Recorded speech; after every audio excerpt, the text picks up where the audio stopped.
ආදරණීය මිතුරනේ, අද මම ඔබ එක්ක ගොඩක් ආදරෙන් ළඟින් කතා කරන යන්නේ 2025 අප්‍රේල් 1 ඉඳන් 14 කාලය තුල ග්‍රහයන් 7ක් මීන රාශියේ එකතු වුණොත් කුම්භ ලග්නයේ අපිට එකෙන් එන බලපෑම ගැන. ඇත්තටම මේ කාලයේ එහෙම ග්‍රහ එකතුවක් සිද්ධ වෙන්නේ නැති වුණොත් අපි උපකල්පනයක් විදිහට බලමු ඒක කුම්භ ලග්නයට බලපෑනේ කොහොමද, එන කරදර මොනවද, ඒවට බුදු දහමේ ලස්සන ඉගැන්වීම් එක්ක මුහුණ දෙන්නේ කොහොමද කියලා. මම මේක කියන්න යන්නේ ගොඩක් සරලව, හිතට දැනෙන්න, බුදුන් වහන්සේගේ ගැඹුරු වචන එක්ක කවලම් කරලා හරි ළඟින්. ඉතින් එන්න අපි එකට මේ ගමන යමු. මොකක්ද මේ ග්‍රහයන් 7ක එකතුව? මිතුරනේ, ජ්‍යෝතිෂයේ ග්‍රහයන් 7ක් සූර්යයා, චන්ද්‍රයා, බුධ, ශුක්‍ර, බ්‍රහස්පති එක රාශියක එකතු වුණොත් ඒක ලොකු සිද්ධියක්. මීන රාශිය කියන්නේ ජලගුණයෙන් යුත් රාශියක්. එය ආත්මික බව, හිතේ ගැඹුර සහ ටිකක් සිහින ලෝකයක් ඉන්න වගේ හැඟීමක් ගැන කියනවා. කුම්භ ලග්නේ අපිට මීන රාශිය තමයි දෙවන ගෙය. ධන භවය. මේ ගෙය කියන්නේ ධනය, කතාව, පවුල, ආහාර පාන, අපේ හිතේ හැඟීම් සහ අපි අපිටම දෙන වටිනාකම ගැන. ඉතින් ග්‍රහයන් 7ක් මෙතන එකතු වුණොත් අපේ ජීවිතේ ගොඩක් දේවල් වෙනස් වෙන්න පුළුවන්. ඒ එක්කම හොඳ දේවල් එනවා වගේම ටිකක් අමාරුකම්, කරදරත් එන්න පුළුවන්. අපිට කුම්භ ලග්නය අය විදිහට අපි ටිකක් ස්වාධීනව හිතන, නිදහසට ආදරය කරන අය. ඒ නිසා මේ වගේ ග්‍රහ බලපෑමකින් අපේ හිතට ටිකක් බරක් දැනෙන්නත් පුළුවන්. ඒත් බය වෙන්න එපා මිතුරනේ, බුදුන් වහන්සේ කියලා තියෙන ලස්සන ඉගැන්වීම එක්ක අපිට මේ සියල්ලට මුහුණ දෙන්න පුළුවන්. ඉතින් එකින් එක බලමු මේ ග්‍රහ එකතුවෙන් අපිට මොනවද එන්නේ, ඒක එන අමාරුකම් මොනවද කියලා. කුම්භ ලග්නයට බලපෑම සහ එන කරදර ධනය උච්චාවචන සූර්යාය. මේ ග්‍රහයා ධනගෙදර ඉන්නවා නම් අපේ ආත්ම ශක්තිය ඉහළ යනවා. ඔබට හිතෙන්න පුළුවන් මම ලොකු දෙයක් කරන්න ඕන කියලා. ලොකු ලාභ එන්නක් ඉඩ තියෙනවා. මුදල්, ඉඩ කැඩම්, යම් ආදායම් මාර්ග. ශුක්‍ර ධනය ග්‍රහයා ශුක්‍ර එතන ඉන්නවා නම් ලස්සන දේවල්, කෑම, ඇඳුම්, සුඛෝපභෝගී ජීවිතයකට ආකර්ෂණය වැඩි වෙනවා. කරදරය ඈත්.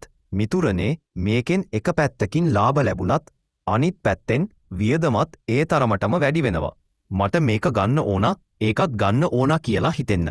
තණ්හාව වැඩි වෙලා මුදල් ඉතුරු කරගන්න බැරිව ආතති එන්න පුළුවන්. අතාවේ බලය සහ පවුලේ ගැටලු. චන්ද්‍රයා. චන්ද්‍රයා ඉන්නවා නම් අපේ හිතේ හැඟීම් එළියට එනවා. ඔබට ඕන වෙන්න පුළුවන් ඔබේ හිතේ තියෙන දේවල් කියන්න, ඒවා බෙදාගන්න. බුද්ධ එක්ක එකතු වෙලා ඔබේ කතාව ලස්සන වෙනවා. අනිත් අය එක්ක සම්බන්ධ වෙන්න ඔබේ අදහස් කියන්න ලේසි වෙනවා. කරදරය. ඒත් චන්ද්‍රයා නිසා හිත ටිකක් චංචල වෙනවා. ඒ නිසා පවුලේ අය එක්ක රණ්ඩු වෙන්න, තර්ක ඇති වෙන්න පුළුවන්. මම මෙහෙම කිව්වා, එයා එහෙම කිව්වා කියලා හිත රිදෙනවා. තණ්හාව නිසා මම හරි, එයා වැරදි කියලා තරහ යනවා. වගකීම් සහ ආවේග සෙනසුරු. ඇත්තටම 2005 අප්‍රේල් වෙද්දී සෙනසුරු මීන රාශියේ ඉන්නවා. මාර්තු 20 වෙන ඉඳන්. එයා අපිට කියනවා ධන ගැන හිතන්න, වගකීමෙන් ඉන්න කියලා. ලාභ ලැබුණත් ඒවා හරියට කළමනාකරණය කරන්න ඕන කියලා ටිකක් බරක් දෙනවා. කුජ. ඒත් කුජ එතන ඉන්නවා නම් අපි ඉක්මනට කේන්ති යනවා. මේක ඉක්මනට කරන්න ඕනා කියලා ආවේගශීලී වෙනවා. කරදරය. ඉවසීම අඩු වෙලා තීරණ ගන්න බැරිව හිත අවුල් වෙනවා. මම මේක කරන්නද, ඒක කරන්නද කියලා හිත පැටලෙනවා. තණ්හාවත් එක්ක මට ඕන මේක ඉක්මනට කියලා ආතති වැඩි වෙනවා. ආත්මික ගැඹුර සහ හිතේ බර. බ්‍රහස්පති මේ කාලේ වෘෂභ රාශියේ ඉන්නවා. මේ 10 වාසයේ දක්වා. ඒත් උපකල්පනයට මෙතන ඉන්නවා නම් අපේ හිතට ගැඹුරු තේරුමක් හොයන්න හිතනවා. ජීවිතේ ධන විතරක් නෙමෙයි, ඊට වඩා යමක් තියනවා කියලා හිතනවා. කරදරය ධන ගැන, පවුල ගැන, ජීවිතේ ගැන ඕන යනවට වඩා හිතලා හිත ටිකක් අවුල් වෙන්න ඉඩ තියෙනවා. ආත්මික ගැඹුර සහ හිතේ බර. බ්‍රහස්පති මේ කාලේ වෘෂභ රාශියේ ඉන්නවා. මැයි 14 දක්වා. ඒත් උපකල්පනයට මෙතන ඉන්නවා නම් අපේ හිතට ගැඹුරු තේරුමක් හොයන්න හිතෙනවා. ජීවිතේ ධනය විතරක් නෙමෙයි, ඊට වඩා යමක් තියෙනවා කියලා හිතෙනවා. කරදරය. ඒත් ග්‍රහයන් 7ක බලය එකතු වෙලා හිතට බරක් දැනෙන්න පුළුවන්. ධනය ගැන, පවුල ගැන, ජීවිතය ගැන ඕනෑවට වඩා හිතලා හිත ටිකක් අවුල් වෙන්න ඉඩ තියෙනවා. බුදු දහමෙන් මේවට මුහුණ දෙමු මිතුරනේ.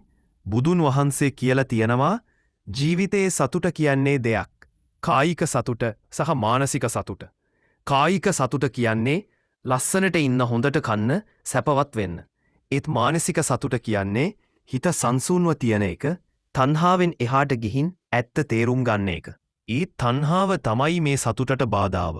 බුදුන් වහන්සේ කියනවා තණ්හා ජනනී කියලා. තණ්හාව තමයි දුක ඇති කරන්නේ. ඉතින් මේ ග්‍රහ බලපැම්වලට බුදු දහමෙන් මුහුණ දෙන්නේ මෙහෙමයි. තණ්හාවට එරෙහිව සිහියෙන් ඉන්න මිතුරනේ. දහන ගැන ලස්සන දේවල් ගැන මට ඕන කියලා හිතනකොට ටිකක් නවතින්න. හුස්ම ගැන සිහියෙන් ඉන්න ටික වෙලාවක් ගන්න. උදේට විනාඩි 10ක් හිටපු තැනම හින්දගෙන හුස්ම යනවා එනවා කියලා හිතන්න. මේක මට ඇත්තටම ඕනද කියලා ටිකක් හිතලා බලන්න. බුදුන්